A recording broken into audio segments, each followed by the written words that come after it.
Hello मेरे warriors. आज हम डिस्कस करने वाले हैं कि पूरा क्लैट का पैटर्न होता क्या है। तो अगर आप में से कोई भी है जो क्लैट 2026 को टारगेट कर रहा है तो उसके लिए ये कंप्लीट ब्रेकडाउन है of the entire syllabus and किस सब्जेक्ट की कितनी वेटेज होती है। तो सबसे पहले समझते हैं इंग्लिश को। तो इंग्लिश में हमारे पास आते हैं अराउंड 24 क्वेश्चंस। उसके बाद सेकंड जो है वो आता है जीके एंड करंट अफेयर्स। तो जीके का वेटेज रहता है समवेयर अराउंड 28 to 32 क्वेश्चंस। फिर आते हैं लीगल रीजनिंग पे। लीगल रीजनिंग के number of questions somewhere very करते हैं फ्रॉम 28 क्वेश्चंस टू 32 क्वेश्चंस। उसके बाद आता है आपके पास में लॉजिकल रीजनिंग। लॉजिकल रीजनिंग में 24 क्वेश्चंस के अराउंड रहते हैं। एंड फाइनली आता है आपका क्वांट दैट इज मैथ्स, जो कि रहता है 12 to 15 क्वेश्चंस। अब यहाँ पर कोई डेडिकेटेड नंबर ऑफ क्वेश्चंस नहीं है जो क्लैट ने फिक्स कर रखे हैं, बट अगर आप प्रीवियस ईयर पेपर्स को एनालाइज करेंगे तो आपको एक रफ आइडिया मिल जाएगा कि अप्रोक्सीमेटली इतने ही क्वेश्चंस हैं जो हर साल क्लैट रिपीटेडली पूछ रहा है। तो अब इस रेंज से आपको ये आइडिया लग गया कि किस चीज में आपको कितना प्रैक्टिस करना है। इसमें एक और चीज आती है प्रैक्टिस के एलिमेंट में कि आपका सब्जेक्ट कौन सा स्ट्रॉन्ग है और कौन सा सब्जेक्ट ऐसा है जिस पे काम करने की आपको जरूरत है। इसको डिटरमाइन करने के लिए आपको सिलेबस पता होना बहुत जरूरी है, क्योंकि क्लैट की तैयारी एक पिरामिडल शेप में होनी चाहिए, that is aiming for the top. ऐसा नहीं है कि आपने बहुत सारा सिलेबस पढ़ लिया और उसकी वजह से आपकी अच्छी रैंक आएगी।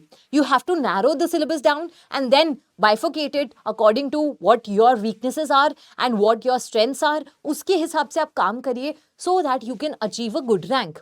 अब यहाँ पर समझते हैं पहले कि किस सब्जेक्ट का क्या क्या सिलेबस रहता है। What is the broad structure of the syllabus which is allocated for CLAT 2026? सबसे पहले बात करते हैं लीगल रीजनिंग की।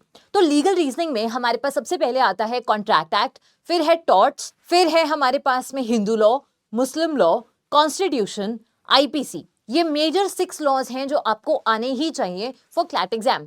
इसके अलावा आपको थोड़ा ध्यान इंटेलेक्चुअल प्रॉपर्टी राइट्स, कॉपीराइट, ऐसे सारे एक्ट्स पर भी देना पड़ेगा। और इसी के साथ में हमें ये भी ध्यान रखना है कि क्लैट के पैटर्न में हमें अभी रीसेंट चेंज देखने को मिला है। And what is exactly this change? तो हम ये बात करते हैं कि अब स्टैटिक लॉ कम पूछा जाता है और रादर हमारे से करंट लीगल के क्वेश्चंस बहुत ज्यादा पूछे जाते हैं, जिसमें हमारे पास मैगजीन्स, जजमेंट्स, बुक्स, ऑथर्स, इन सब से रिलेटेड, या फिर फॉर दैट मैटर हमने एडिटोरियल के आर्टिकल्स भी देखे हैं कि न्यूज़पेपर एडिटोरियल्स के आर्टिकल्स एज इज यूज कर लिए गए हैं लीगल रीजनिंग के क्वेश्चंस में। तो यहाँ पर आपको अपडेटेड रहना विद लॉ बहुत ज्यादा जरूरी होता है। सेकेंड आते हैं जीके के सिलेबस पे। जीके में हमारे पास में Indian freedom struggle, UN and the world, superlatives in the world, first in the world, 9th and 10th class की जो हमारी हिस्ट्री है वो, इंडिया और उसके नेबरिंग कंट्रीज में जितनी भी चीजें चल रही हैं, इंटरनेशनल रिलेशंस, नेशनल इश्यूज जो भी हमारी कंट्री में चल रहे हैं, उसके अलावा कंट्रीज, कैपिटल्स, करेंसीज, और इतना वास्ट पोर्शन है हमारे पास में करंट अफेयर्स का। इसके बाद बढ़ते हैं लॉजिकल रीजनिंग में क्या सिलेबस रहता है। तो लॉजिकल रीजनिंग हमारे पास में 2 पार्ट्स में डिवाइडेड होती है, एक है एनालिटिकल रीजनिंग एंड दूसरी है हमारे पास क्रिटिकल रीजनिंग। दोनों का सिलेबस समझते हैं। सबसे पहले बात करते हैं एनालिटिकल रीजनिंग के सिलेबस में। एनालिटिकल रीजनिंग का सिलेबस जो है वो इस तरीके से आता है। सबसे पहले आपका seating arrangement, blood relations, syllogisms, coding, decoding, direction sense, calendar, clocks, puzzles, alphabet series and logical series. ये आपका एनालिटिकल रीजनिंग का पोर्शन है। इसके बाद हम बात करते हैं क्रिटिकल रीजनिंग के सिलेबस में।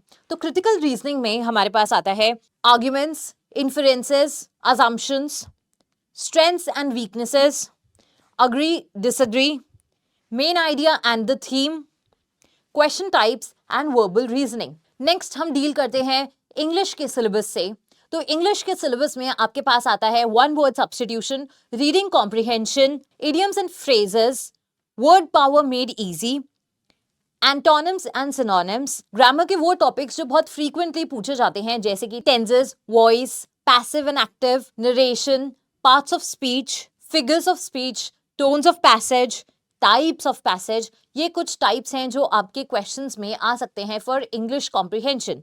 And at last we have quantitative techniques का जो आपका सिलेबस है वो डील करता है average, ratio proportion, percentage, profit and loss, simple and compound interest, mensuration, speed, distance and time, rate and work, probability, permutations and combinations, mixtures and allegations, and Venn diagrams.